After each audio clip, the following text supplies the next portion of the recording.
जय श्रीराम। श्रीमते रामानुजाय नमः। श्रीरामाय नमः। श्री हनुमत्परब्रह्मणे नमः। श्रीमद्भद्राचलक्षेत्र गौतमी तीरवासनमाश्रिता भैदातारमांजनेయం నమామ్యహం। ప్రియ భగవద్బంధువులారా, ఈరోజు విశేషమైనటువంటి యొక్క పండుగ రోజు. ఈరోజు భీష్మ ఏకాదశి, మాఘమాసంలో వచ్చేటువంటి యొక్క శుద్ధ ఏకాదశి, భీష్మ ఏకాదశి. ఈరోజు విశేషమైనటువంటి రోజు. సాంప్రదాయాన్ని ఆచరించే ప్రతి భక్తుడు కూడాను ఈరోజు అన్నాన్ని స్వీకరించకుండా నిరంతరం స్వామి స్మరణ చేస్తూ విష్ణు సహస్రనామ పారాయణం లేదా జపం, దానాలు ఇవన్నీ చేస్తూ విశేషమైన ఫలితాన్ని పొందొచ్చని మనకు సాంప్రదాయం చెప్పింది. కనుక అందులో పరమ భాగవతోత్తముడైనటువంటి యొక్క ఆంజనేయ స్వామి మనకు భగవంతుడిని అనుసరించే వాళ్ళల్లో భాగవతోత్తముల్లో అగ్రగణ్యుడు మన ఆంజనేయ స్వామి.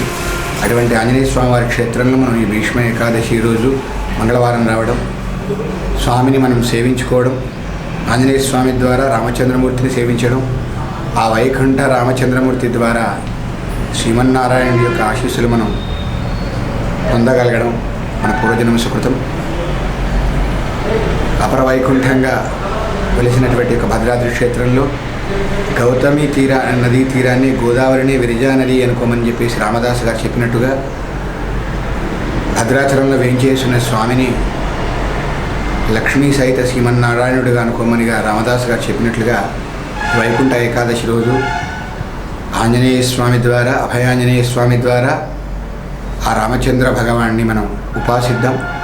ఆ రామచంద్రుడి యొక్క ఆశీస్సులు మనందరం పొందుదాం.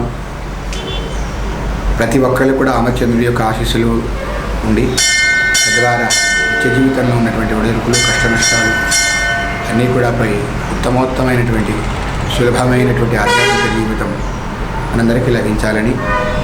ఇకపోతే మాఘమాస ఉత్సవాల్లో భాగంగా మనం మాఘశుద్ధ పాడ్యమి నుంచి 1 మార్చి వరకు 21 రోజులు మనం ఆదిత్య హృదయం, సంక్షేప రామాయణం, మన్యు సూక్త, హనుమద్మూల మంత్ర సహిత హోమం నిత్యం కూడా చేసుకుంటున్నాం. ఆరోగ్యం భాస్కరాది చేతని ఒక సంస్కృతంలో నానుడి ఉంది. ఆరోగ్యాన్ని ఇచ్చేటువంటి వాడు సూర్య భగవానుడు, సాక్షాత్ ప్రత్యక్ష దైవం సూర్యనారాయణమూర్తి. ఆ తర్వాత జ్యోతిషంలో కూడా సూర్యభగవానికి అత్యంత విశేషమైనటువంటి యొక్క స్థానం ఉంది. గ్రహరాజు అంటారు ఆయన్ని. తనూభావానికంటే మన యొక్క శరీరానికి అధిపతి ఆయన. సూర్యభగవానుడి యొక్క ఆశీస్సులు ఉంటే ప్రపంచం మొత్తం కూడాను గమనం ఉంటుంది. సూర్యుడు కిరణాలు లేనట్లయితే ప్రపంచం అధోగతి పాలవుతుంది, మనందరికీ తెలుసు.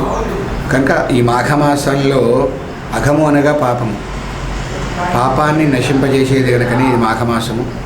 కనుక యథోధికంగా మన అభయాంజనేయ స్వామి ఆలయంలో స్వామివారి ఆజ్ఞ మేరకు ఆదిత్య హృదయ హవనము, సంక్షేప రామాయణ హవనము, మన్యుసూక్త హనుమద్మూల మంత్ర హవనం చేసుకుంటున్నాం. కనుక మన ఆంజనేయ స్వామిని ఆశ్రయించిన భక్తులందరికీ, మన సమాజంలో ఉన్న అందరికీ కూడాను చక్కటి ఆరోగ్యము, ఎటువంటి ఆటంకాలు లేనటువంటి ఒక కార్యసాఫల్యత,